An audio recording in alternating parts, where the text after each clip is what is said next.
E no episódio de hoje do Vendendo Valor, a gente conversou com o Eduardo Peraza, head das práticas de contencioso civil e arbitragem do Machado Meyer. A gente falou sobre a decisão de virar sócio num grande escritório. A gente falou também quando que a venda efetivamente entrou no radar dele, sobre as diferenças entre a época que ele era associado para agora, quais são os grandes desafios, como que a gente engaja os times. Será que advogado júnior tem que vender?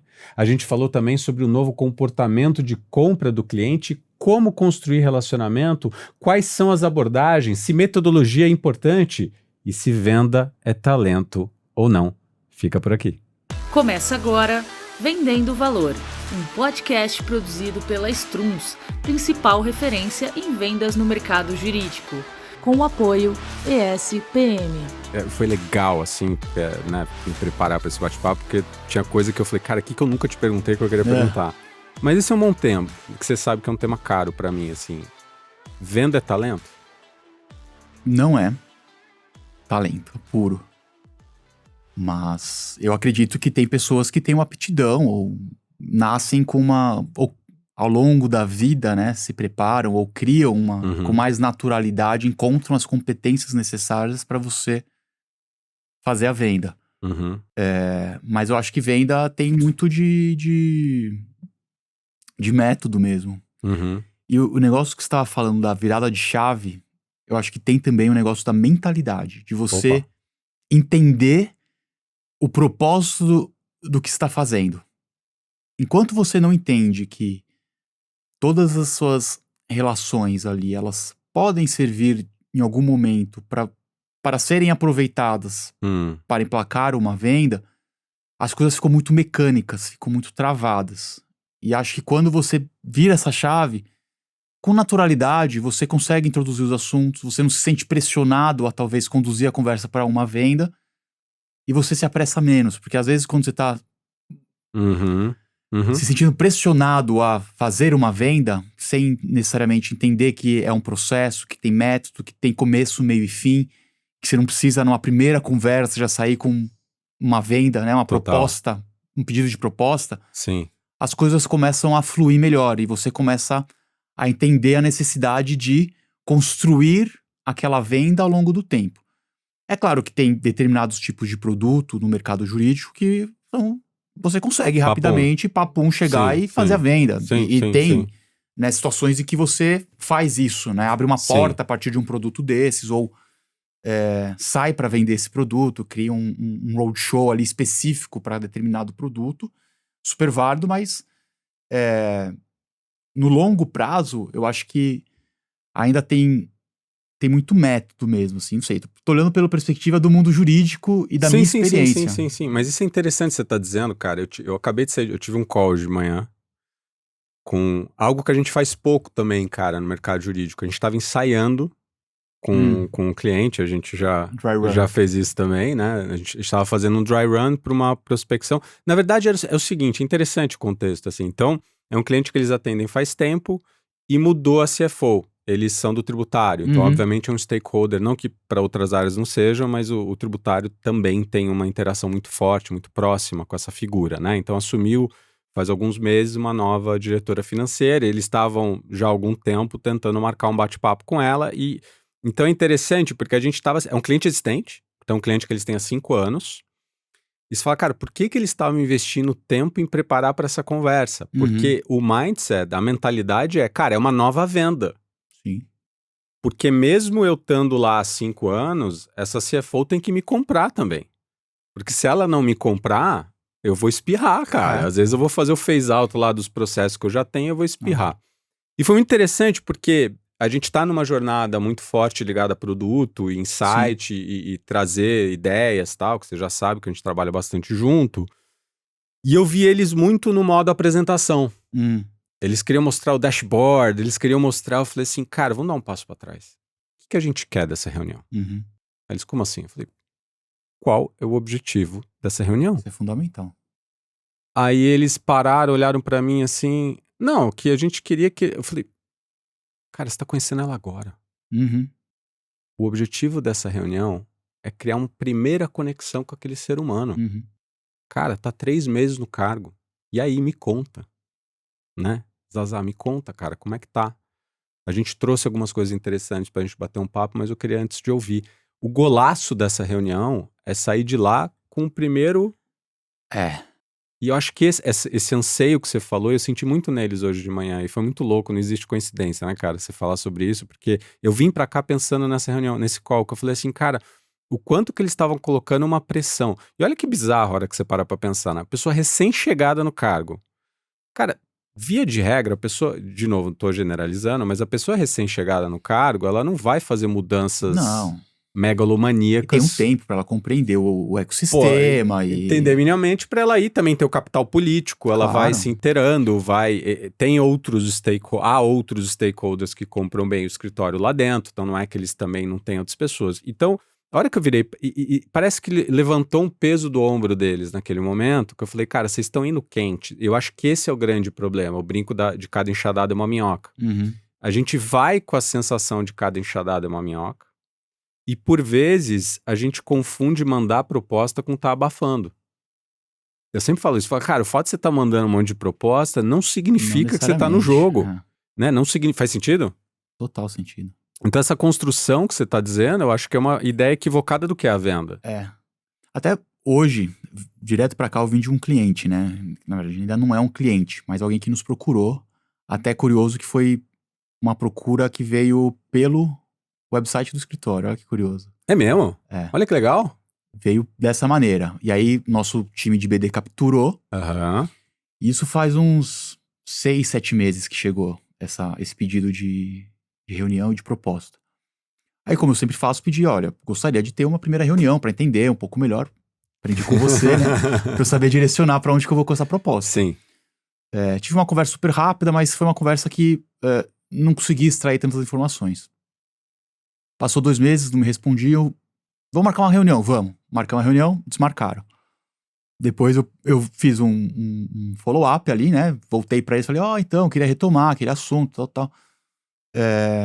Voltaram, pediram uma proposta. Aí, com poucos elementos, eu montei a proposta que era possível naquele momento, enviei pra eles, sem ter tanto contexto, mas enfim, já tinha passado um tempo, falei, claro. Entendi que é por aqui mesmo. Sim. Vamos nessa. Vamos nessa.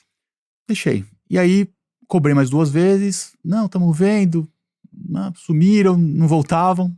Aí, semana retrasada, vem um zap do jurídico falando, olha, queria marcar então pra você conhecer nosso CFO e nosso superintendente jurídico. Eu falei, não, bacana, tô à disposição, né? Aí ela só pediu, só que na parte do segundo escopo da sua proposta, queria que você tentasse fazer igual, parecido com o primeiro, delimitar um pouco melhor o preço. Eu falei, não, tranquilo. Aí mexi nas premissas. Você já avançou uma casinha porque já tá discutindo escopo, né? Legal. Ajustei escopo, enfim, mexi a forma de cobrança, tentando ser equilibrado no preço. Claro. Mandei pra ela e ficamos combinado que eu ia encontrá-los hoje. Fui pra lá, reunião presencial, nunca tinha conhecido, ali na Lapa, fui lá. Foi uma conversa super bacana, super interessante.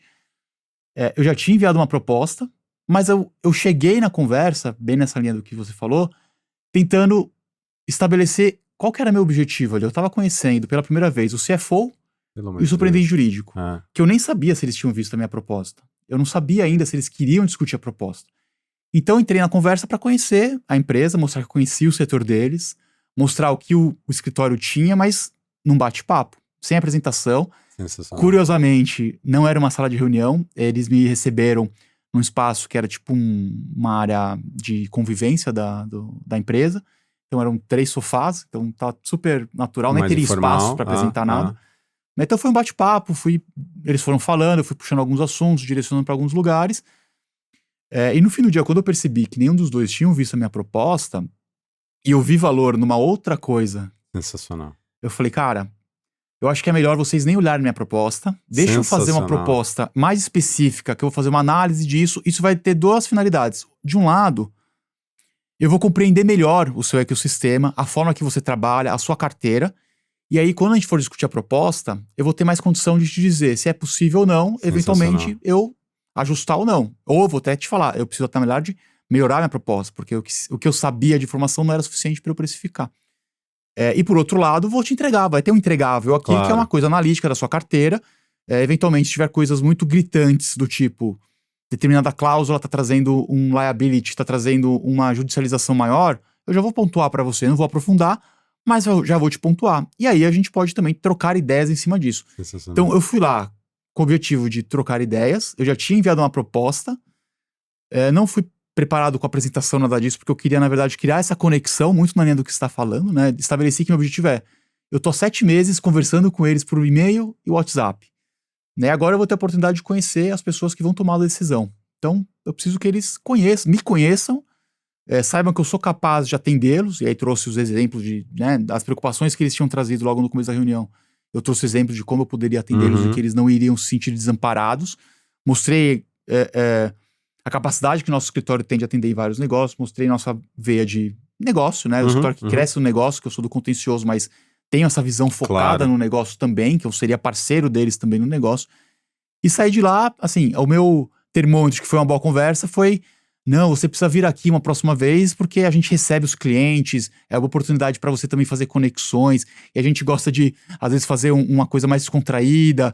E aí eu senti que, né... Você avançou casinha. Eu avancei casas, saí com uma lição de casa para eu pedir para eles informações para montar essa outra proposta que eu, enfim... Então... E aí, se eles te mandam informação, isso é sinal de que a gente tá avançando mais casinha. Eu acho que quando você deixa de olhar essa visão binária da venda, E tem, não tô falando que não tem. Você que trabalha com crise tem. Pô, o cara tá num ambiente de urgência, a tomada de decisão vai ser mais rápida. Mas o que eu sempre provoco a galera é o seguinte: você pode, na mesma semana, ter 3 clientes que entraram no teu escritório. Em tese, para você, eles estão na mesma fase. Que é aquela fase que a gente chama de levantamento de necessidade, né? Então o cliente veio, isso eu nem tô dizendo reunião de apresentação, os clientes em tese já vieram com algum tipo de demanda ou algum interesse. Então 3 chegaram lá no Machado Meyer, cara, os 3 em tese para você, seu ciclo de venda na mesma fase. Só que os 3 podem estar em contextos completamente distintos da jornada de compra deles. Exato. Só que a gente acaba entrando naquele modo... apresentação, aquele modo, deixa eu te ver a proposta, aquele modo... E às vezes, cara, o termo aqui concorrencial é um gun jumping, você mandar a proposta antes da hora, porque eu acho que... E de novo, a gente confunde um pouco as coisas. Eu acho que, por vezes, a gente cai muito nessa não só nessa visão binária, e nessa discussão binária da venda. Porque a partir do momento que eu coloquei uma proposta e o cliente fala que tá... A gente começa a ter uma interação que ela é muito limitada. Sendo que não é isso. Fala, cara, esse escopo aqui, não, esse aqui. Isso aqui vai te entregar mais valor. E quando você diz não pro cliente, eu tô dizendo, você fala assim, cara, isso aqui não vai te adiantar. Vamos olhar pro outro lado, você vamos cria tentar, um vínculo com o cara, do cara fala assim, peraí, ele não tá tentando me vender. Sim. Ele me entendeu. Isso é fundamental, né? Parece que é tão básico assim, na linha do óbvio precisa ser dito, né? Assim, cara, você realmente tá entendendo o que o cara quer, não quer? Porque você falou, pô, eles são mais informais, eles são... E esse é um negócio que sempre pega, né? Porque a Disney tem um acrônimo que eles usam, né? Que eles falam que cada cliente é VIP, mas não é very important person, é very individual person. E eu acho que com o que tá acontecendo com a tecnologia hoje em dia, essa customização de verdade mesmo, ela vai ser cada vez uma alavanca de diferenciação, porque o cliente está sendo bombardeado por automações e... Você concorda? Concordo. Eu concordo e acho que na venda de prestação de serviço e na minha experiência no serviço jurídico, eu tenho uma visão assim de quando nós estávamos na faculdade, entramos no mercado, éramos estagiários, a estrutura dos escritórios e a forma de venda era muito focada em relacionamento, em placa, né? Enfim, as vendas aconteciam ali de uma maneira, às vezes até... orgânica, assim, né? Natural. A roda girava automaticamente, né? Hoje o mercado é outro. E o cliente não vai te procurar só porque você tem uma placa na sua... Não necessariamente. Pode ter contextos, pode ter contextos. Pode ser que ele fale, tamanho da operação. Minha operação está crescendo, estou trabalhando com escritórios aqui de médio porte, eu preciso ter um escritório de grande porte, porque agora eu preciso... Ou a matriz exigiu. Eu quero pôr uma placa, eu quero, sei lá, né? Ele pode precisar disso. Mas isso é interessante, porque você vindo, estando numa placa, é algo que eu ouço muito do middle e do boutique. Eles reclamam muito, falando assim, não, pô, o cliente busca a placa. E eu falo pra eles o seguinte, queria ouvir tua opinião. Eu falo pra eles o seguinte, eu falo assim, cara, eu uso um termo, não sei se você concorda ou não, acho que por vezes você tem até um seguro da placa, que eu brinco. né? O cara, porra, contratei o Machado Meyer, contratei o Matos Filho, contratei o Pedro Neto, né? Se der alguma coisa errada, eu em tese fui buscar aí. Protegido aqui, que eu escolhi os melhores possíveis. Tem um pouco disso. Sim. Mas o que eu tô passando para eles, eu queria ouvir tua opinião, é que eu acho que hoje o cliente tá um pouquinho mais flexível nesse lugar. Eu acho que ele tá abrindo mais o leque. Você concorda? Concordo, até porque, assim como os escritórios mudaram, não foi à toa que isso aconteceu. Acho que os jurídicos estão muito mais qualificados também do que 20, 30 anos atrás. A tomada de decisão é outra. O jurídico passou a ocupar em muitas corporações, especialmente aquelas mais globais ou aquelas maiores, de ter um posicionamento estratégico, de deixar de ser cost e virar saving. Quando você antecipa o problema, quando você trabalha melhor o problema. E TVP, né? Não tá debaixo do financeiro, não tá debaixo né? do financeiro, tem gente que é estatutário, então assim, sim. tá sentando na mesa para discutir com vendas, planejamento com estratégico da empresa e tá alinhado com o planejamento estratégico da empresa. Quando isso muda, não tem mais hoje o diretor jurídico que não sabe nada que tá acontecendo e tem 2 escritórios que ele passa tudo e toca o barco e, enfim, ele só reporta internamente. É o escritório que não vejo mais esse cara. E essa compra que você falou que tá mudando, o que você sente que tá mudando, além desse protagonismo maior do jurídico? O que você sente que tá mudando? Cara, pressão por custo. Tá bom.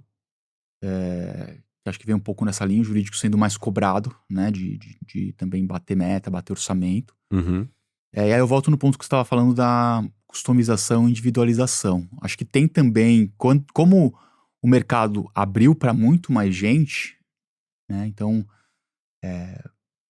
tem as big laws ainda, mas o middle market está com muita gente boa, egresso de big law. Inclusive spin-offs, né? Spin-offs que se tornaram grandes também a partir de escritórios que eram, né, que continuam maiores, mas que, enfim, também eram grandes referências. E tudo isso faz com que você tenha mais opção de mercado e as pessoas vão buscar dependendo da situação. Então, se você não conseguir capturar a atenção dessa pessoa, mostrar o seu diferencial de verdade, que às vezes pode ser na disponibilidade, às vezes pode ser numa expertise, às vezes pode ser em uma coisa que só você faz, ou uma abordagem que só você tem. Se você não conseguir, de alguma maneira, se diferenciar dessa massa de advogados que existe hoje em dia, qualificados, super qualificados. Claro. Ultra qualificados. E esse é o problema, né? Porque é o que a gente chama de comoditização da qualidade, né? Que eu acho que no final, quando você não passa... Cara, tem um pouco de ego aí também. Eu acho que acho que esse poder de atração, até queria te ouvir, que foi uma coisa que eu nunca te perguntei, né? Porque eu tava olhando, 22 anos de Machado Meyer? 22 anos. 22 anos. É mais tempo de Machado Meyer do que fora dele, é isso? É isso. Tenho mais tempo de Machado Meyer do que eu tinha de vida quando eu... Sensacional, cara, isso é bizarro, assim. Tinha 19 anos quando Mas, cara, Machado Meyer, meu... Você pegou, nesses 22 anos, acho que mudanças e transformações no escritório, e eu acompanhei de fora, acompanhei também vocês, né, sendo clientes já há algum tempo. Primeiro, como que na tua... Porque muita gente tá ouvindo, falando assim, cara, é fácil pro Zazar, né, falar de venda, porque ele tá lá no Machado Meyer, o telefone tá tocando. Então, como na tua carreira, que pô, é uma carreira super bacana, eu lembro na faculdade, quando você começou a trabalhar, você no Machado Meyer, o Gregorinho no Trent, né, a galera que tava há um tempão, e é muito legal ver, porque a gente nunca imaginou, concorda? Eu acho que nem você imaginava que você ia ficar, não por nada em relação ao Machado Meyer, mas sei lá, né, a gente, época de estágio, sei lá, eu estagiei em uns 2, 3 lugares, e tinha isso também. Aí, 2 pontos me chamam a atenção nisso. Quando que o tema venda apareceu para você? E como que você compara o que você viveu versus o que a galera que tá vindo tá vivendo, se tem diferença ou não, da realidade que você viveu lá atrás, subindo na trilha de carreira de associado? E 2, como tratar esse tema num transatlântico que tá num nível de excelência, né? Meio... mexer em time que tá ganhando, né? Então, primeiro, para quebrar aqui, essa parte da tua... Quando que venda começou a entrar no teu radar? Quando que você virou a chavinha e falou, opa, preciso começar a prestar atenção nesse negócio? Como é que foi para você? Cara, foi lento e gradual, eu diria, para mim. E eu ainda peguei um momento em que a placa ainda era um grande atrativo, tá? E que havia uma percepção de que, com naturalidade, você fazendo um bom trabalho, atingindo a excelência técnica, reconhecimento pelos clientes e sendo capaz de demonstrar que você também fideliza esses clientes, isso era suficiente como algo natural. Você seguiu esses passos, chegou aqui no topo da carreira, naturalmente você vai bater na porta lá e falar, olha, agora eu tô pronto para ser sócio.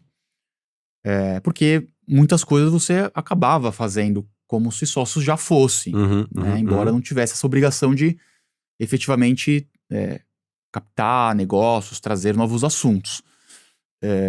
Então, isso apareceu para mim, acho que uns 10 anos atrás, quando eu comecei a perceber os movimentos e comecei a perceber nos feedbacks que eu recebia que ali tinha um caminho para a sociedade que se desenhava para mim. E aí tem uma outra conversa que a gente pode ter em outro momento a ver com a sociedade em si, porque quando em 2017 você agora você quer ou não quer? Tá. Também tive minhas crises ali de... Por que não? Vamos falar. Justamente por conta disso, porque eu tive minhas crises nesse momento, porque eu falei, cara, mas virar sócio significa que eu vou ser responsável por gerar tanto de faturamento, que eu vou ser responsável por tantas pessoas na no time. largada. Vou ter que bater tais metas estabelecidas para sair do lock-up, que lá no nosso escritório tem o sistema de lock-up, né? Pra você cumprir ali um período de 3 a 4 anos para você poder sair disso. E como eu vinha nessa trajetória muito mais de, é o próximo passo natural, quando eu olhei para aquilo e... Interessante. Aquilo me deu meio que eu congelei. Uma pausa, né? Pausei, eu falei, cara, é isso que eu quero. Deixa eu ver, Não tenho certeza. Olha só, não sabia. Não tenho certeza. E era um momento também de vida que não era dos mais fáceis, tinha me divorciado fazia pouco tempo, Super então entendo. As coisas também, né, você tá em outro lugar, você tá Dificílimo. se reconstruindo a sua... Muito difícil. A sua persona, né? Sim. Sua autoestima, porque, enfim, você passou por isso também com filho, né? Com filho, é uma bucha. É difícil pra caramba. Então foi um momento que eu refleti muito e cheguei a conversar, assim, com as sócias à época. E, enfim, isso acho que nunca falei publicamente num lugar como esse, mas eu falo para as pessoas que me perguntam. Claro. As duas me chamaram um dia na sala e eu falei assim, não sei se eu quero ser sócio. Olha só. Meio que saí da sala, meio que tipo, não sei. Interessante. Obviamente, essa minha conversa não era o que elas queriam ouvir. Claro. Né? Nesse Quero momento, você animadaço aqui, né? É o Holy Grail, né? Exatamente. É o Santo Graal aqui. E meio que colocou em xeque se eu viraria sócio. Deu uma balançada. Elas começaram a questionar, será que é esse cara que eu quero como meu sócio? Sim, um cara que tá... Natural. Pô. Natural. E aí, coincidentemente, a Glaucia, que é a minha sócia até hoje, e a Eliane, que são as duas com quem eu tava conversando, a Glaucia tava saindo de licença maternidade. E antes daí ela falou, olha, queria que você pensasse bem, acho que você tem todo o potencial, gostaria de te ver como meu sócio, eu vou estar fora, aproveita esse momento, não sei o quê. E meio que instintivamente, e não talvez conscientemente, e também um pouco pelo meu perfil de... A pessoa que eu sou competitivo, embora eu não goste de assumir isso, mas eu quis, tipo, mostrar que eu era capaz. Ainda que eu decidisse não ser... Beleza, mas eu vou conseguir esse trem aqui. Eu queria reverter, talvez, a má impressão que eu tinha deixado daquele dia. Não foi consciente, tipo, eu vou mudar. Mas olhando hoje pra trás, acho que eu meio que... O que me movimentou naquele período que ela não estava foi... Eu vou tirar a má impressão que eu deixei. Minimamente. Minimamente. E nisso, eu acabei... me engajando muito mais nos assuntos, e a venda ainda não estava como primeira coisa na minha cabeça, entendeu? Porque eu também já via que eu já tinha meus relacionamentos internos com outras áreas, que eu já vendia para clientes internos, ou já era procurado pelos clientes internos para assuntos que a gente era uma área em crescimento, que tinha 2 sócias, depois 4, com o Lucas e com a Renata. A gente tinha, sei lá, 50, 60 pessoas na época. Hoje tem 180 pessoas. Né? Então... Não, pessoas você diz na área. Na área, dentro da área. Então eram 2 sócias. No total hoje? No escritório tem 700 advogados e 1.100 com administrativo. Não acreditava. Então a gente, assim, triplicou o tamanho da área em 6, 7 anos. E é uma área muito relevante hoje no escritório. Muito relevante no escritório. A terceira maior do escritório, em faturamento, em headcount, acho que é a segunda hoje. Então, assim, naquele momento, a venda ainda pra mim não tava... Porque eu já percebia que elas não davam conta de tudo. Você já tinha Porque eu já tinha um pipeline rodando internamente que me sustentaria. E relacionamentos que você foi construindo. E elas super parceiras também, falando, não, a gente vai ajudar aqui.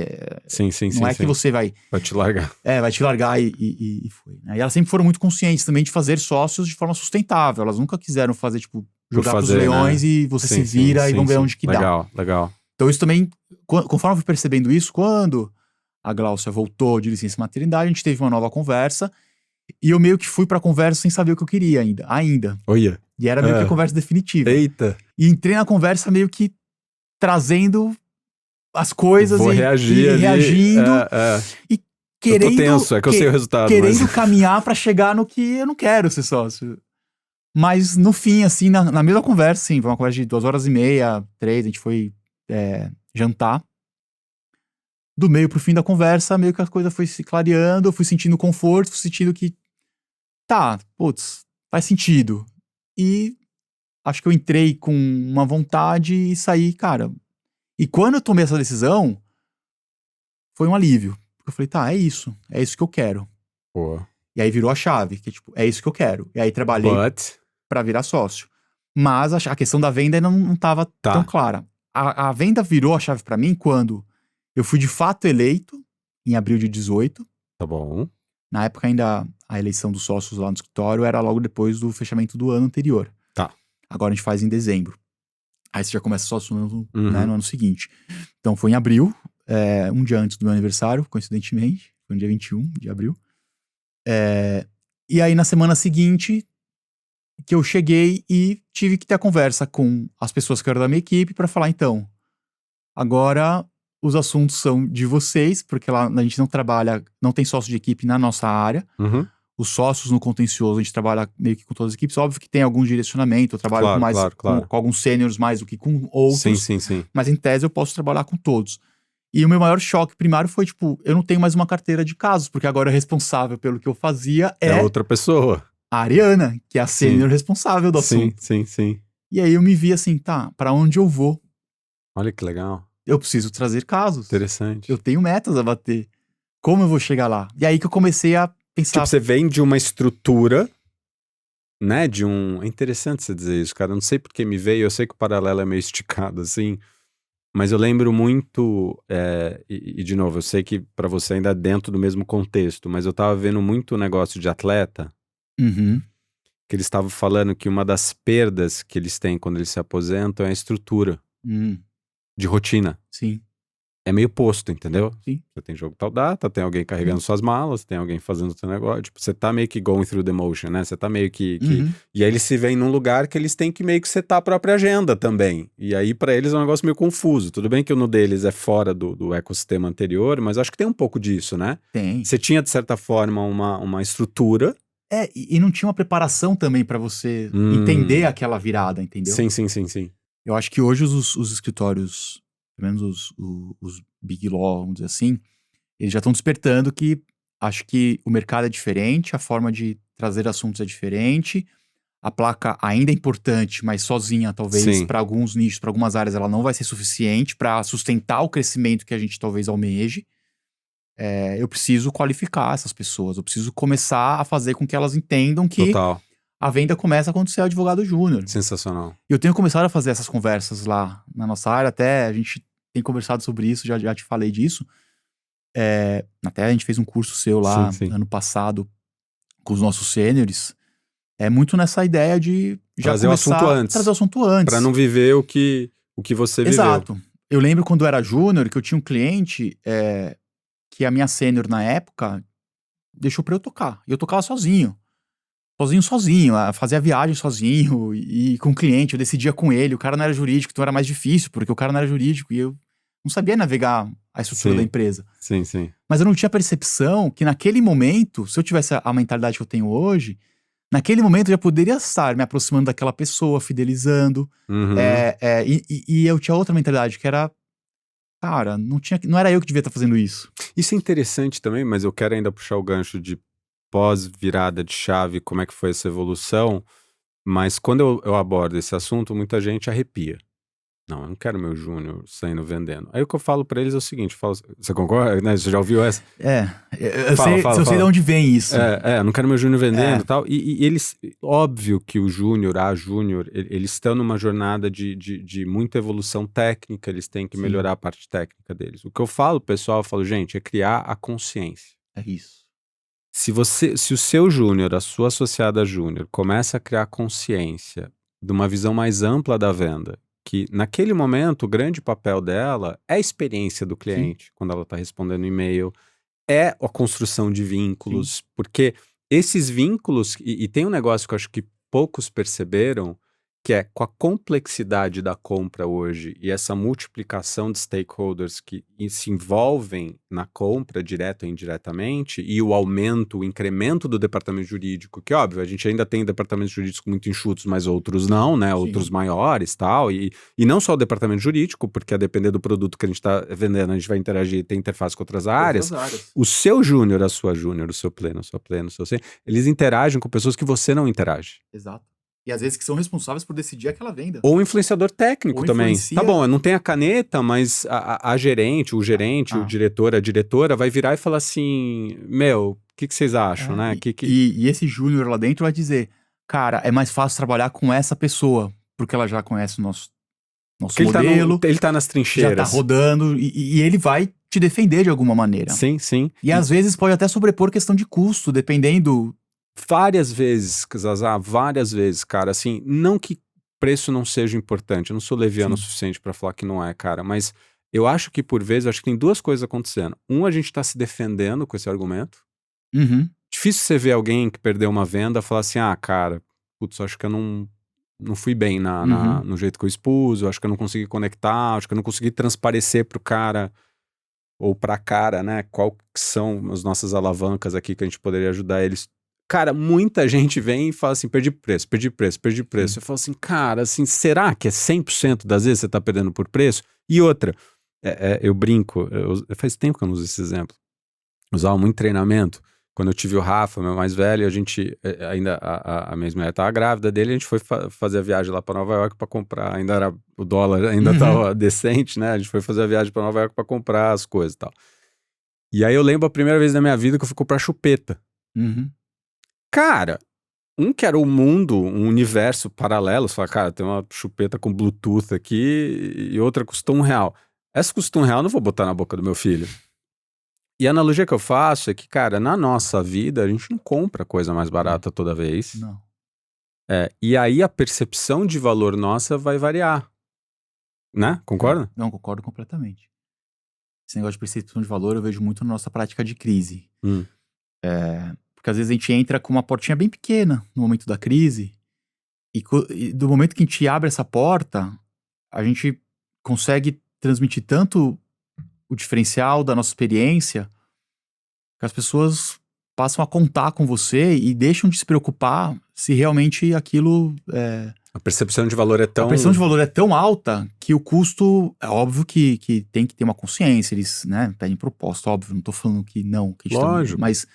A percepção de valor da importância do seu trabalho é tão grande que realmente ele... Você tá numa caixinha diferente, cara. É isso que eu sinto, assim. Esse ano a gente fechou o maior projeto aqui da história da empresa, e eu conto isso como exemplo, né? Cara, a gente começou com um primeiro trabalho menor, aquilo que a gente sempre fala, né? Um trabalho que foi super bacana, rodou super bem. Cara, Zazá, foi em janeiro. A gente tava discutindo por WhatsApp, eu e a CFO do escritório.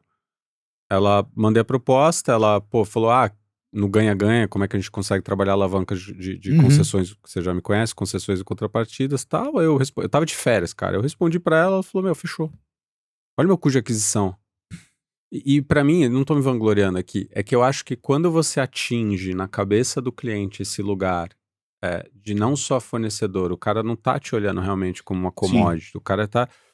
Eu sempre falo, né, que é o melhor elogio que eu tenho, quando o cliente conta comigo pra pensar. Sim. Ele conta comigo isso é legal. Pra assuntar, ele não tá me olhando com o taxímetro ligado ou cara, puta, eu vou falar com o Zazá, né, meu, que saco. Eu gosto quando o cliente também me procura, tô com um assunto aqui, vamos trocar uma ideia? Ainda não sei se vai avançar, se vou pedir proposta ou não, mas eu queria te Ouvi tua ouvir. opinião. Vamos, claro. E é muito legal, cara, quando você tá aí, porque tem uma das coisas que a gente faz hoje que nasceu do inverso.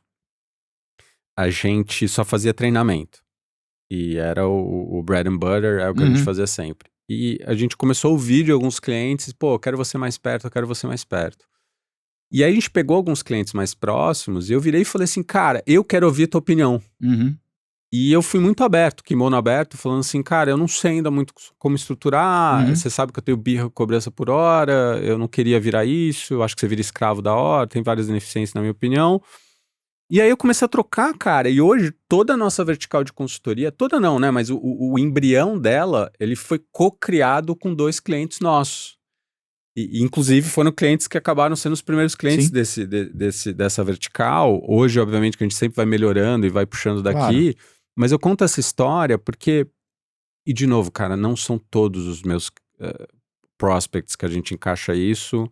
Eu tava até brincando, cara, eu vivo e respiro esse negócio, eu leio tudo sobre isso todo santo dia, eu dou aula disso e minha taxa de conversão é de 27%.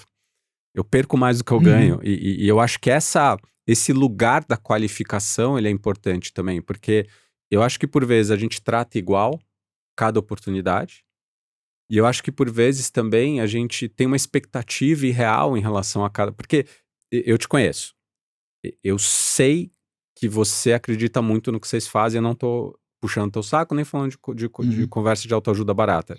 Eu acho que você tem, que nem eu, aquele negócio é muito bom pro cliente, de falar assim, cara, isso aqui vai ser bom pra ele, né? Ele precisa disso. Só que tem vezes que não vai rolar, cara. Exato.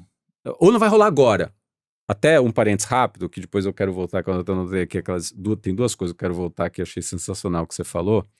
Só pra uma história rápida aqui pra você, de como foi a minha prospecção com vocês. Foi uma prospecção de 2 anos. Sim. A gente teve aquele primeiro bate-papo. Sim. Vocês estavam com um escopo que não encaixava muito bem versus o que a gente fazia, e vocês também já tinham feito algumas iniciativas e tal. Eu lembro muito da Gláucia me ligando, e eu achei super querido dela. Eu falei, cara, e pra mim foi muito legal, porque eu falei, ela não precisa me ligar. Eu tava começando, você, a Gláucia, todo mundo super bem. Ela pegou o telefone e me ligou, eu queria te ligar pra dizer que eu adorei, mas agora o contexto não funciona. Sim. Só que daí gestão de relacionamento, frequência e sequência, fiquei aparecendo top of mind, né? Fiquei aparecendo na vida de vocês. E aí a virada de chave foi quando eu lancei o livro em 2019, porque isso a gente começou as conversas lá em 2018 e tal. Em 2019, quando eu lancei o livro, eu mandei um livro assinado pra Gláucia. Aí ela virou pra alguém do RH e falou, meu, contrata esse cara. E aí lá que iniciou, e eu conto isso, eu até brinco, aí os caras falam, pô, você é um péssimo vendedor, né, cara? 2 anos pra você converter. Eu falei, não, cara, baita cliente. Então é isso, é porque você não tá trabalhando só esse cliente. Se você tivesse, esse é meu único target, você ia morrer de fome. Morrer de fome. Mas você tinha um leque de opções, você tava trabalhando várias coisas e cada um tava em um momento. Tipo, várias bocas de fogão que estão... E o Machado Meyer amadureceu em 2 anos. E desde então você tem sido recorrentemente procurado e contratado, enfim, e a gente já fez bastante coisa junto. Sim. E tem mais coisas que a gente quer fazer. Sim. Né? Então acho que é isso, também vejo dessa forma, que acho que o que me assustou, principalmente quando eu percebi que eu não tinha mais equipe, que agora eu era responsável pela venda e por trazer os assuntos, foi perceber que eu não tinha nada no meu pipeline. E como criar isso? Sensacional. Da onde criar? Eu senti que eu tava partindo do zero. Ainda mais na minha experiência, se vocês pegam se vocês pegarem meu currículo no LinkedIn, por exemplo, já fiz um pouco de tudo. Nunca fui tão focado, né? O nosso contencioso lá, ele é um contencioso estratégico.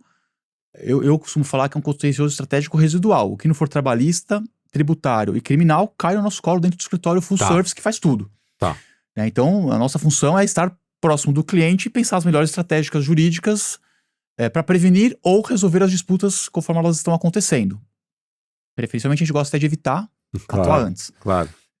Pra gente preparar antes, porque se acontecer tá mais bem preparado e direcionado.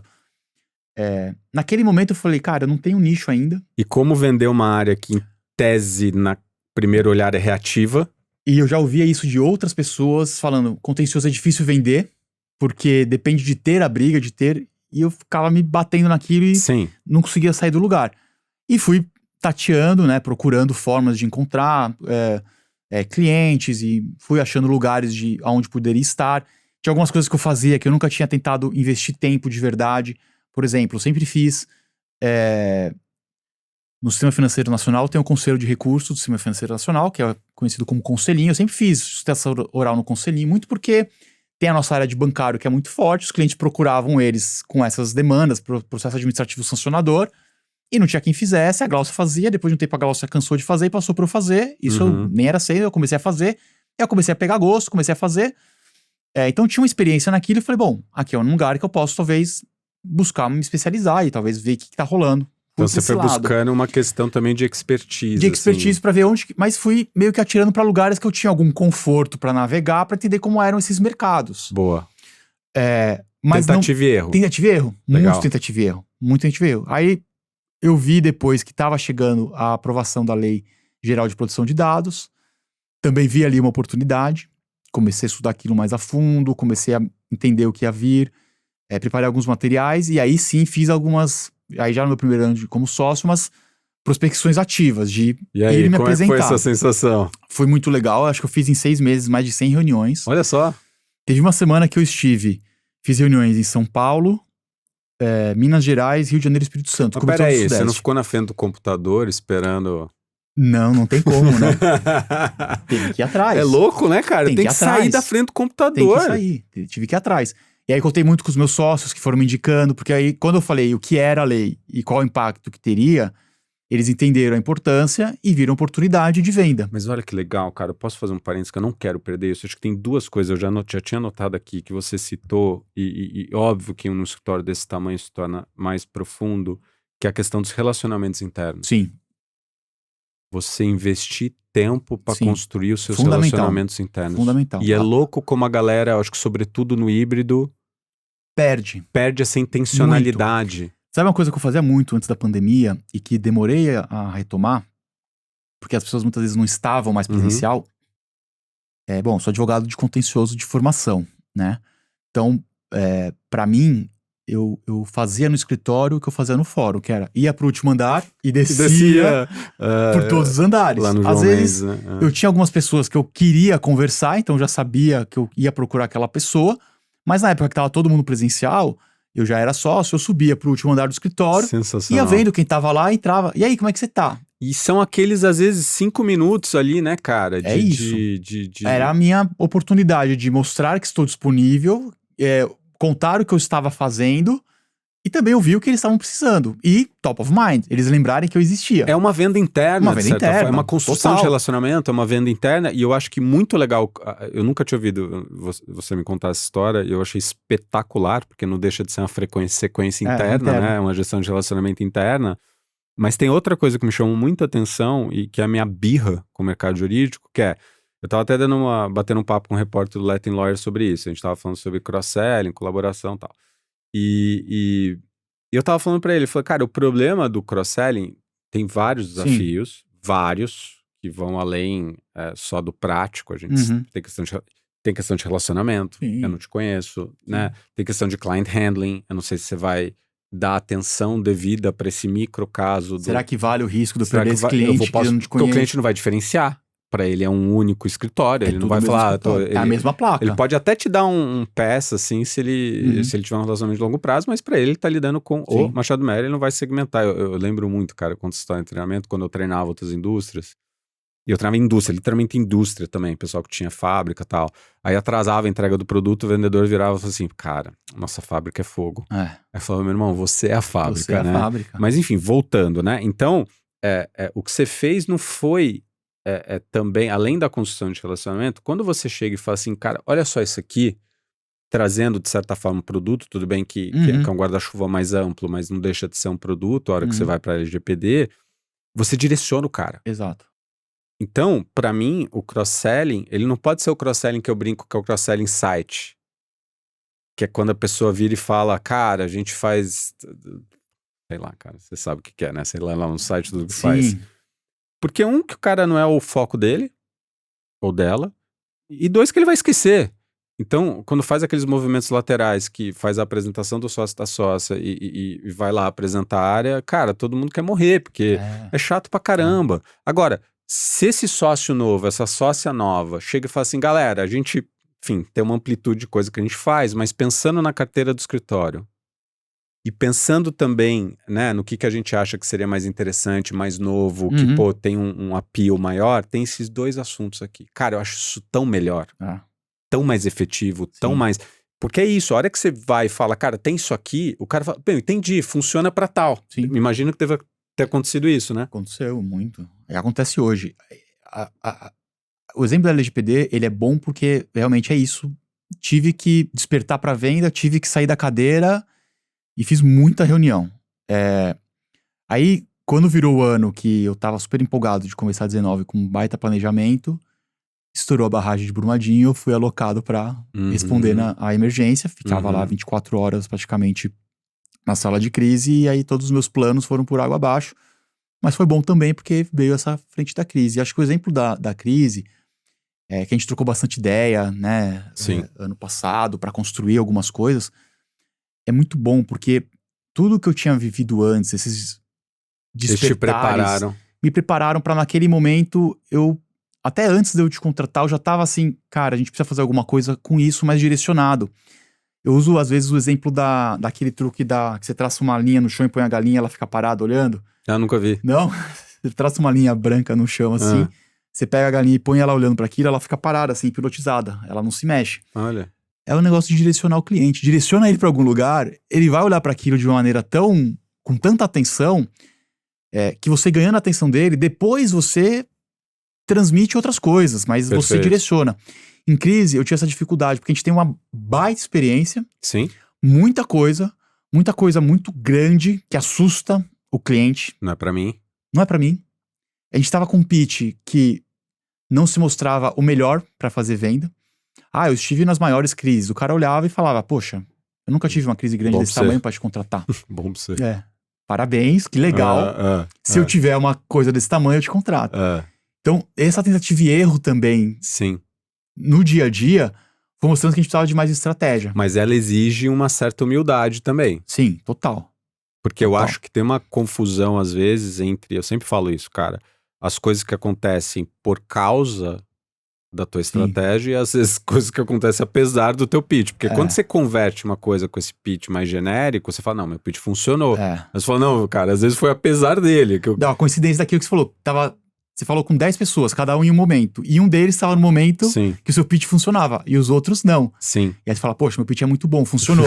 Não necessariamente. Esse é o desafio, cara. E eu acho que exige muita humildade de fazer o que você fez. E o que eu aprendi também agora, né, até o exemplo que eu dei hoje no início do cliente que eu fui visitar hoje, é a ter jogo de cintura também nessas conversas. Você tem que saber qual que é o propósito e o objetivo, mas tem que saber também que talvez o cliente vai te direcionar para outro lugar. E você tem que ter repertório.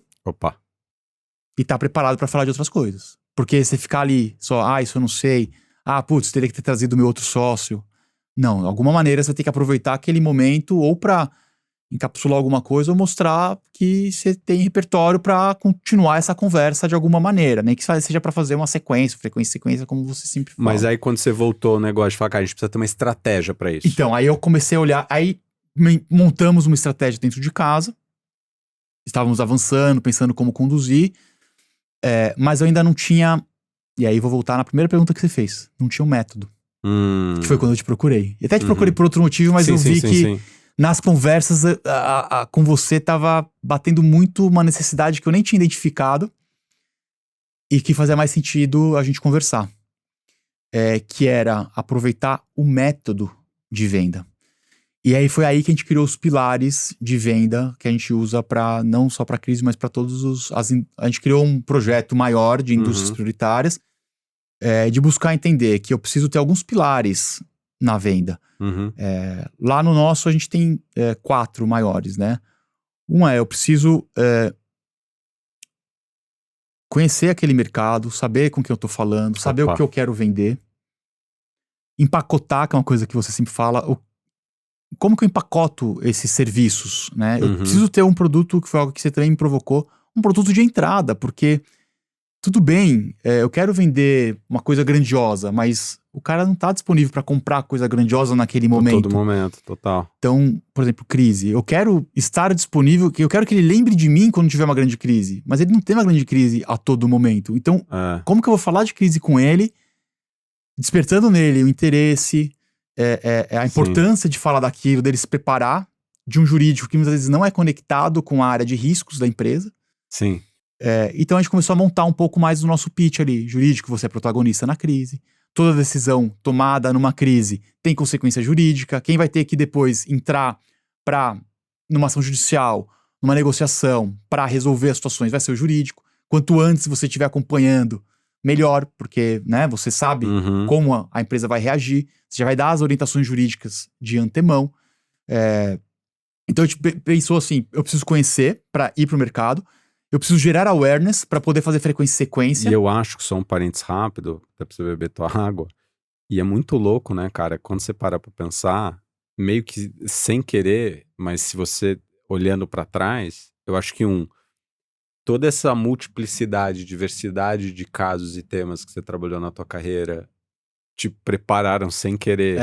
Também. Porque, cara, uma coisa é você fazer um negócio muito nichado, muito específico.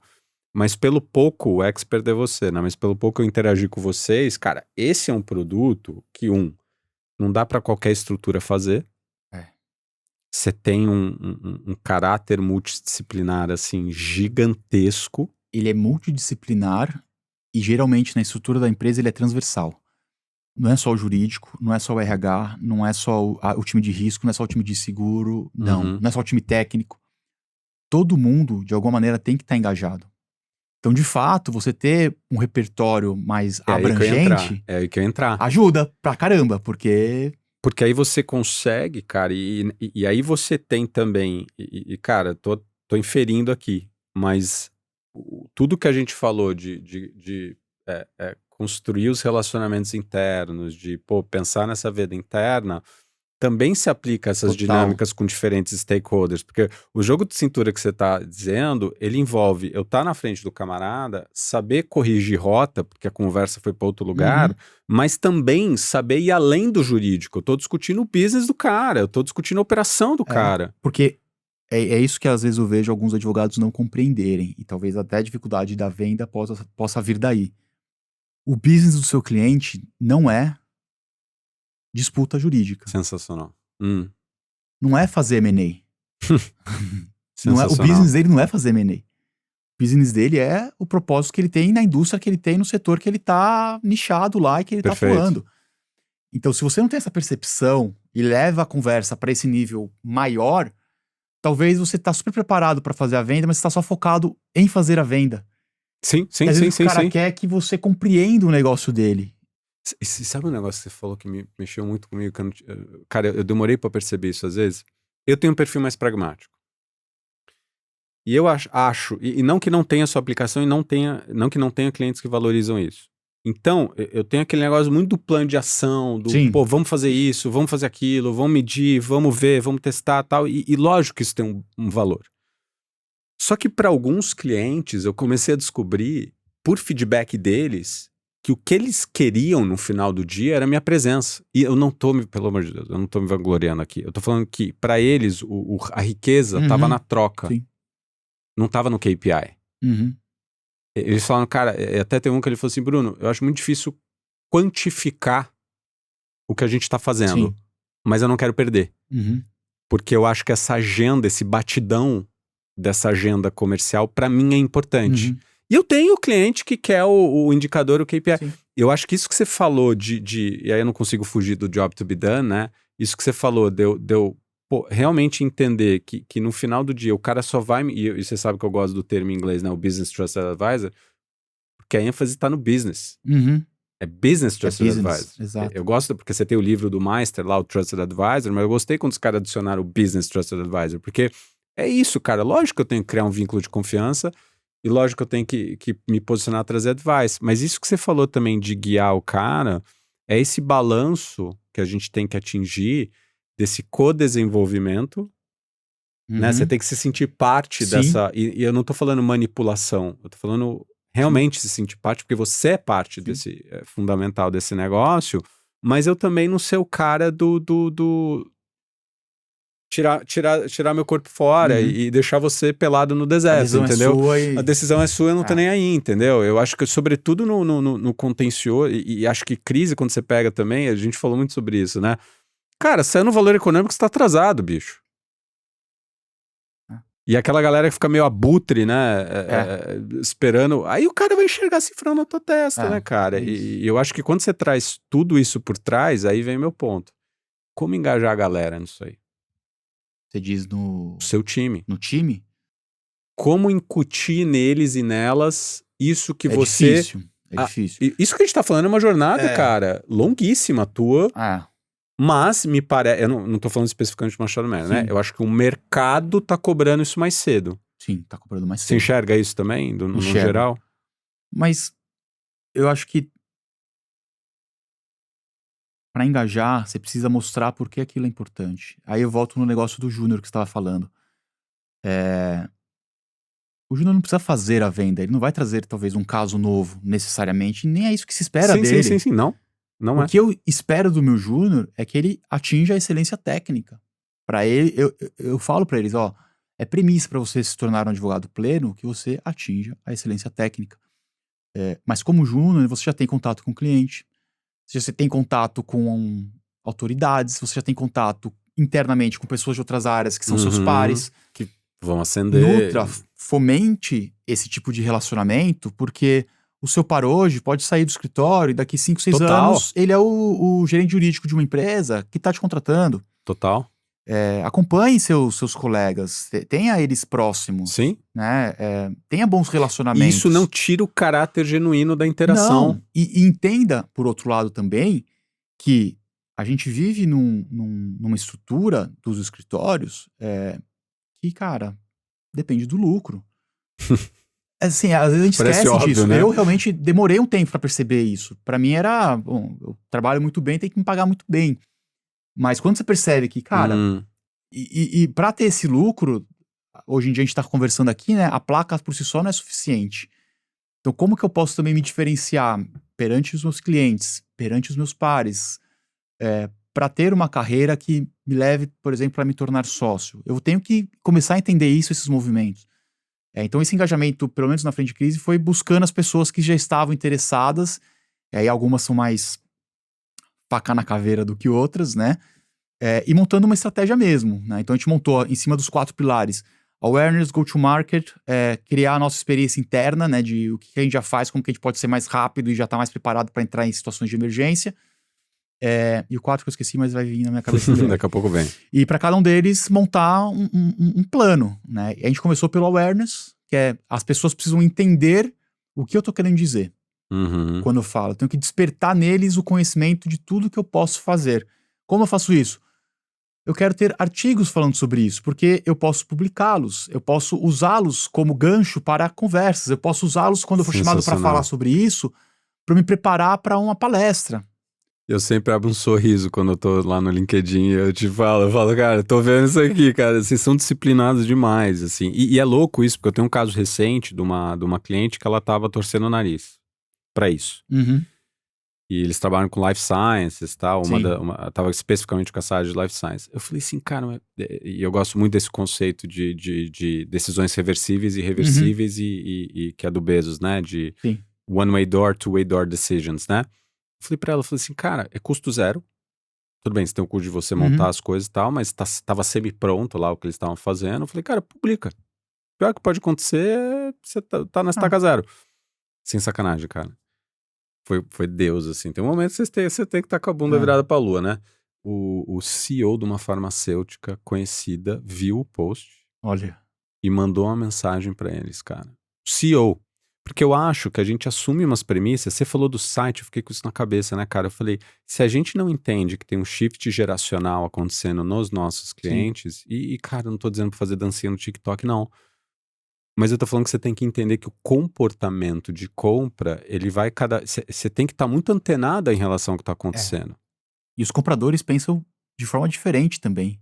Lógico. Tem cara que vai te procurar direto no LinkedIn, tem cara que vai pesquisar o seu site todo antes de te contratar, de te contactar. Zazá, eu tive um sócio queridíssimo, ainda não fechei com ele, aliás. Ele tinha visto vídeo meu, ele começou a citar. Não, eu lembro que eu vi aquele vídeo que você falou, eu falei, cara, eu nunca tinha visto o outro ler o meu livro. Eu tava no meio do negócio, ele falou, você falou isso no seu livro. E eu não lembrava que eu tinha falado isso no meu livro, porque eu já escrevi meu livro faz algum tempo, assim, às vezes eu não lembro. Então, é isso, né, cara? Eu tive um outro cliente que ele entrou na reunião, o cliente virou pra ele e falou assim, cara, eu não vou falar da gente, porque eu tô assumindo que você leu o nosso formulário de referência. A gente tem que estar pronto, vai ter o cliente que ele... E muitas vezes, eu falo sempre sobre isso, né, cara? Assim, qual que é a nossa entrega de valor para um cliente que tá assoberbado? É ajudar ele a fazer sentido do que tá rolando na frente dele e muitas vezes, obviamente, entendendo e conectando com o que ele tá vendo e as que a gente chama de necessidades consideradas e trazendo aquelas coisas que eventualmente ele ainda não percebeu. Até um cliente estava brincando comigo e falou, cara, vocês vendem que nem água. Eu falei, cara, graças a Deus a empresa tá indo super bem, mas de novo, não temos 100% de conversão. Porque eu acho que exige um nível de maturidade você mexer em time que tá ganhando. Sim. Eu acho que exige um nível de maturidade você entender, e sobretudo num mercado que muitas vezes eu brinco, né? Que eu tô lidando com gente não só super bem sucedida, mas gente rica, cara. Gente que, pô, você tem os que estão com fome ainda e você tem os que não estão. Mas o que tá acontecendo hoje pra mim é o que eu chamo de second layer. Isso não escritórios, assim, mas quando você pega, você tem o layer dos fundadores, que ganham dinheiro e mérito deles e fizeram de um jeito, e esse second layer aqui, que está sendo pressionado como nunca foi a entregar e gerar negócios. E é um desafio. E é um desafio, porque os fundadores e fundadoras têm uma cabeça de, cara, ninguém me ensinou. Eu aprendi na marra, então a minha expectativa é que você faça na marra também, então toca pau, confiamos em você, tá aqui tal meta aqui de BD. E esse second layer é muito frustrado, porque tá falando assim, cara, mas espera aí, meu, até ontem não era assim, e eu não sei que botão aperta, e eu, por vezes, não, obviamente, tirando teu mérito, mas obviamente, cara, que quando você tá numa estrutura igual que você tá, isso também te ajuda. Sim. As portas também, muitas vezes, né? Você tá sozinho, o cara abriu tua portinha dele lá, ou tá num escritório que ainda não tem. Cara, é difícil, meu. Bem mais as difícil, pessoas te receberem. Eu lembro o certeza. meu pai falava muito isso, né, cara? Ele falava, cara, quando meu pai foi executivo de carreira. E ele falava, cara, uma coisa, meu pai foi VP de vendas e marketing da Ford. As portas se abriam. Aí você vira consultor, não necessariamente as portas se abrem tão facilmente, cara. E é um choque E eu vejo muita... A gente tá até discutindo isso antes de começar, né? Você pega, por exemplo, aquela galera que era in-house e vai abrir o próprio escritório com uma expectativa de, não, porque eu fui o bam do não sei o que tem. Eu falo assim, cara, não é... Cara, até pode ser, não vou negar, mas, cara, é barriga no balcão. Tem que construir, não é só abrir e pôr a plaquinha lá que vai vir todo mundo atrás. E tem uma expectativa, eu acho. Tem. Mas olhando agora, pra gente até ir caminhando aqui, porque, cara, passa rápido demais.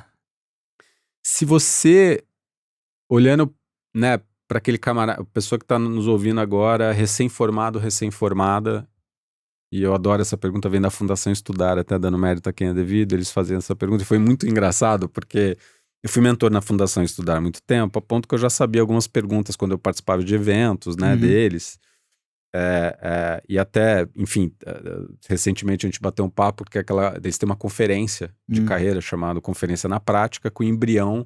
Foi um projeto que eu montei com um amigo meu lá atrás, de feira de carreira, porque eu estava incomodado com aquele negócio das feiras de estágio. Sim. Do balcãozinho e você dá os brindes. Eu falo, cara, isso tem que ser melhor do que a gente tá fazendo. Mas enfim, digressões. E a Fundação Estudar faz uma pergunta, e como eu já sabia, eu fui participar de um painel, eu ainda era advogado na época, e quando eles fizeram a pergunta pra todo mundo, eles primeiro fizeram pra alguém que tava do meu lado, não lembro quem era, aí fizeram pra mim, eu tava com a resposta na língua. O cara ficou olhando pra mim e falou, eu já sabia.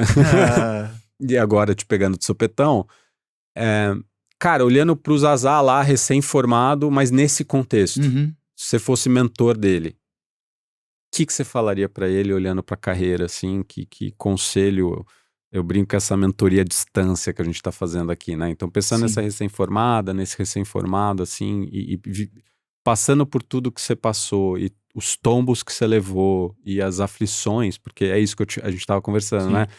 Eu odeio as manchetes porque elas nos trazem a história, elas simplificam um negócio que não é simples, né, cara? Assim, minha própria história a gente tava falando de divórcio, né, cara? Eu largo o direito como sócio num escritório bacana e me divorcio no mesmo ano e começo uma empresa com faturamento zerado, né? Tudo bem que eu tinha me associado, né, a Sim. um cara super bacana, mas no nosso acordo a gente passou uma régua e falou, cara, o que é teu pra trás e a gente vai construir aqui pra frente, vamos começar zerado. Então eu odeio esse romantismo, né? Sim.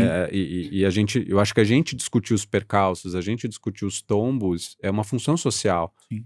Porque, desculpa agora o desabafo, mas eu acho que esse mundo de filtro Instagram, ele tá fazendo um mal tremendo pra todo mundo, né? E de achar que todo mundo corre maratona, só vai em restaurante incrível Todo mundo bem, todo mundo ver bem. você, head aí da área né, do contencioso, cara, porra, né? Então, pensando nesses Zazá aí, recém-formado, se pudesse aí, né, pensando como mentor dessa pessoa, o que seria um conselho bacana aí que você daria pra esse povo? Acho que eu ainda faço algumas mentorias lá dentro do escritório e fora. Acho que uma coisa que eu diria para essas pessoas que estão começando a carreira é seja gentil com Olha as que outras legal. pessoas e com você mesmo, Opa, que às vezes a gente se cobra demais. demais. E as coisas têm tempo para acontecer, para amadurecer. Entenda que você precisa também ir atrás de algumas coisas. Por melhor que você seja, se você não tiver uma boa leitura de ambiente, boa leitura de expectativa, uma preparação dos objetivos que você quer atingir, como atingi-los, talvez você fique pelo caminho ou se desmotive, porque as coisas, pelo menos pra mim, nunca vieram assim de mão beijada. Eu ainda me acho um cara muito sortudo. Às vezes eu olho assim. Mas faz parte. Mas eu acho que eu tive muita sorte, assim, em muitos momentos. Mas tem quem fale também, né? Às vezes a sorte a gente constrói pra ela poder. Né? Total. Não Exato. é que cai do colo. Quanto mais eu me preparo, mais sorte eu tenho. Exato. Se eu não tô eu falo muito isso pro meu time. E acho que isso vale para as pessoas. Esteja preparado para quando o trem passar a 100 km por hora do seu lado, você também estar a 100 km por hora e você conseguir pular para dentro dele. Porque talvez ele só passe uma vez. A oportunidade, talvez ela vai vir a 60 km por hora e você vai estar a 10. E aí ela passou, você nem viu. Sim, faz total sentido. Se você tá numa velocidade ali que você consegue pular pra dentro, você vai junto com ela e você constrói outras coisas em cima daquilo. E eu acho que também trabalhar com estatística, né? Óbvio que eu me frustro quando eu não fecho uma venda que eu achei que tinha que fechar, mas eu ao mesmo tempo olho pro time e falo assim, cara, a gente tá dentro da estatística. De novo, minha taxa de conversão é de 27%, eu mais perco do que eu ganho. Então, quando eu perco, eu quero perder bem, e o que eu defino como perder bem... E o que eu posso construir daquela perda, seja interno, seja com aquele próprio cliente. Putz, será que eu errei aqui? Cara, outro dia, semana passada, um cliente, nunca tinha acontecido esse ponto. Um cliente teve uma dúvida, um potencial cliente teve uma dúvida na nossa proposta que eu achava que estava claro. Que era uma questão de número de treinamento, carga horária. Eu falei, vou mudar. Aí você fala, pô, você vai mudar porque Eu falei, não, mas não custa eu deixar isso mais claro, porque um cara teve... Então, esse negócio de você... Lógico, a emoção, ela faz parte do processo, e a frustração, e eu acho que eu não... Divertidamente, né? Os bichinhos são todos importantes, e você se deixar e se permitir frustrar, mas eu acho que pro teu ponto é você também saber que faz parte da estatística, cara. Cara, para com essa tirania do perfeccionismo e do vai dar tudo certo e o cara é Midas e tudo que toca rola. Não é assim, né? E, cara, pra gente fechar... Deixa eu falar outra coisa. Lógico. Não se compare tanto. Aí você tocou, porque esse realmente eu acho que é uma coisa que às vezes joga a gente pra baixo. E tem a ver com o que você tava falando das redes sociais também. Muito. E às vezes tem alguém que no mesmo nível que você avançou rápido por qualquer motivo, mas talvez ele não tá desenvolvendo as competências que vai fazer você ultrapassá-lo e ir lá pra frente. Ou ele não tá feliz. O que é sucesso, né, cara? Então, não se compare. Siga o seu propósito e foque nele, Mas você sabe, cara, que eu acho que nunca contei isso também. Quando eu me separei, o Lucas tinha 1 ano e o Rafa tinha 5. E foi uma paulada, né, cara? Assim, é um processo Sim, doloroso super. e tal, pra todo mundo, todo mundo. Cara, e aquele negócio, 1 bilhão de coisa, e eu não tinha ajuda, e o Lulu super pequenininho, e o Rafa com 5 anos, era uma diferença grande ali de dinâmicas, e não tô romantizando, mas eu acho que a conexão que eu criei com o Rafa, com certeza eu já tinha, mas com o Lucas veio também um pouco desse perrengue, Uhum. e eu lembro, né, cara, muito restaurante não tinha trocador no Uhum. banheiro masculino, assim, sabe? Eu lembro, aí um queria fazer número 2, aí saía na cabine com os dois, porque eu não podia deixar um sozinho. Cara, é uma loucura, né? Mas eu lembro que naquela época eu vi uma foto de um casal Doriana, Hum. lá da classe de um dos meninos, assim, eu lembro até da foto, cara, eram uns chinelos, assim, em Sim. escadinha. Aham. Eu lembro que eu tava assim, cara, eu lembro que eu tinha ido viajar sozinho com os dois, e assim, um tinha vomitado, o outro Tudo que tinha podia vazado a acontecer. fralda na. E você se sentindo derrotado, assim, cara. Eu olhei aquilo e falei, cara, mas olha só, eu não consegui, né? Eu não Sim. consegui fazer Uhum. a família e tal.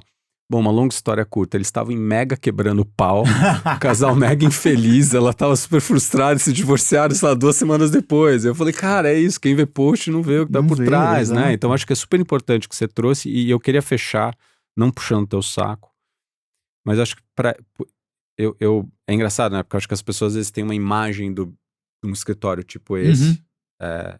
é, Big Law, tal, um ambiente áspero, um ambiente árido. E você sempre me surpreendeu pela tua leveza. Hum.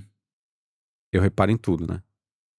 Eu reparo do jeito que você cumprimenta todo mundo lá dentro. Uhum. Eu reparo. Isso não significa. E é isso que é curioso. Eu fiquei pensando muito quando eu tava me preparando esse bate-papo. Você consegue equilibrar duas coisas: ambição, que é isso, vamos fazer pro Strums, vamos fazer isso aqui, quero fazer isso aqui. E ter conversas difíceis com o time, mas sem ser um carrasco. Sim. E numa agenda, assim, eu sentia nas nossas interações, e você com o grupo, cara, sempre essa estabilidade, sempre essa leveza. E eu acho que você mostrou pra mim, e óbvio que eu nunca tinha trabalhado no Machado Merer, assim, então a primeira interação, acho que eu tive via Uhum. você, eu não tinha uma pré-concepção definida. Acho que eu tinha uma pré-concepção, se eu fosse bem transparente, do bloco, né? Sim, do todo. Do É, todo, de falar assim, puxa, é árido, é tal. Então, eu acho que pra mim você é um baita exemplo de que legal. dá pra ser humano, não importa se você tá numa estrutura maior, Sim. menor ou tal, dá pra você ter ambição sem virar um carrasco e sem ficar chicoteando as pessoas e tratando as pessoas mal. Não imagino como são as suas 24 horas pra você fazer tudo que você faz, imagino que, né, e agora também, né, pai de Sim, novo, é. né, e tal. Então, assim, pra mim foi um orgulho como amigo, assim, de ver isso e a gente poder Uhum. estar junto, e eu acho que a nossa turma da PUC é uma turma querida demais, Sim. né, e eu acho que a gente acompanhando cada um com a sua evolução, e cada um com a sua Sim. jornada, e cada um com as suas respectivas histórias, e então, queria te agradecer por você ter vindo aqui. Pra mim foi muito especial. Eu que agradeço o convite, pra mim foi muito legal. Adoro ter essas conversas, aprendi muito com você quando a gente teve nossas interações ano passado, principalmente.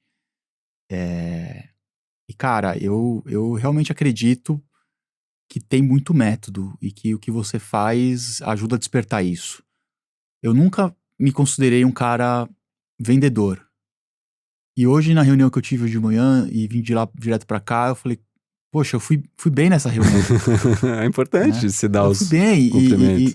e você percebe isso, assim, até pelo gestual, né? E na hora de ir embora lá, o CFO, oh, sabe aquele de brother? Eu vi o cara a primeira vez, eu falei, caramba, acho que Fui foi bem, né? bem. Ó. Né? Se tivesse sido mal, não ia, né? Então, acho que eu atribuo muito a isso, a vários ajustes que você fez no meu percurso. Acho que eu tinha intuitivamente muita ideia do que fazer, mas não como. Até como eu tinha algumas ideias, mas nem todas funcionaram. Talvez eu demorasse mais na tentativa e erro para Uhum. chegar num ponto mais ótimo, próximo do ótimo. E acho que você me ajudou nisso, né? Então eu sou muito grato também das nossas Obrigado. interações, porque e venho aqui, e tô falando isso porque eu quero dizer que eu venho aqui com o maior orgulho e prazer, porque de fato eu gosto de conversar sobre isso com você, essas ideias, trocar essas ideias e gosto de desmistificar algumas coisas de, poxa, o Peraza, o cara é sócio do Machado Merer, head de área, mamão com açúcar. Não, cara. Pelo amor de Deus, né? Pelo contrário, eu contei aqui hoje. Teve um momento que eu falei, não quero ser sócio. Sim. E ainda bem que eu sou sócio, porque eu me encontrei muito nessa posição. Né? Dentro das minhas dificuldades e tudo mais, eu me encontrei. Né? Demorou, teve momentos mais difíceis, mais duros, a vida segue, mas enfim, ainda bem que eu tomei essa decisão. Então, enfim, agradeço por poder também compartilhar um pouco aqui da minha história, da minha experiência. E do que eu vivi aqui junto com você e do que eu aprendi, né, e que continuo aprendendo. Eu não vou me estender porque eu sou chorão, eu choro, mas cara, obrigado mesmo de coração, e aprendi na terapia a receber elogio também e aceitar. Tem isso também, terapia nos ajuda. Obrigado, querido. Você precisa dar uma turbinada na sua capacidade de geração de novos negócios aí dentro do seu escritório. A gente desenvolveu um curso voltado para você. São turmas pequenas, é um curso online, ao vivo, chamado Imersão em Prospecção no Mercado Jurídico, no qual eu divido ferramentas práticas e exclusivas que a gente desenvolveu só para o Imersão. São 4 encontros online, ao vivo comigo, uma vez por semana, 2 horas de duração, e que efetivamente, é só conferir os depoimentos lá, podem mudar a história aí da sua carreira dentro do seu escritório. Espero que a gente se veja por lá. Você ouviu Vendendo Valor, um podcast da Strums com apoio da ESPM.